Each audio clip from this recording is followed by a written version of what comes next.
രണ്ട് കള്ളന്മാരുടെ നടുവിൽ അവിടുത്തെ അവർ കുരിശിൽ തറച്ചു.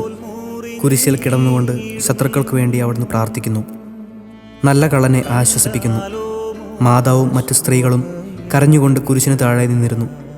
ഇതാ നിന്റെ മകൻ എന്ന അമ്മയോടും ഇതാ നിന്റെ അമ്മ എന്ന് യോഹന്നാനോടും അവിടുന്ന് അരുളി ചെയ്തു. 12 മണി സമയമായിരുന്നു.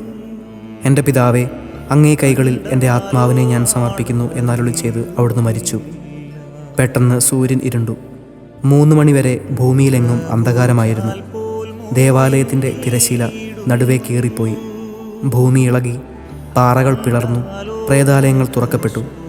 ശതാധിപൻ ഇതെല്ലാം കണ്ട് ദൈവത്തെ സ്തുതിച്ചുകൊണ്ട് ഈ മനുഷ്യൻ യഥാർത്ഥത്തിൽ നീതിമാനായിരുന്നു എന്ന് വിളിച്ചു പറഞ്ഞു. കണ്ടുനിന്നിരുന്നവർ മാറത്തടിച്ചുകൊണ്ട് മടങ്ങിപ്പോയി. എനിക്ക് ഒരു മാമോദീസ മുങ്ങുവാനുണ്ട്. അത് പൂർത്തിയാകുന്നതുവരെ ഞാൻ അസ്വസ്ഥനാകുന്നു.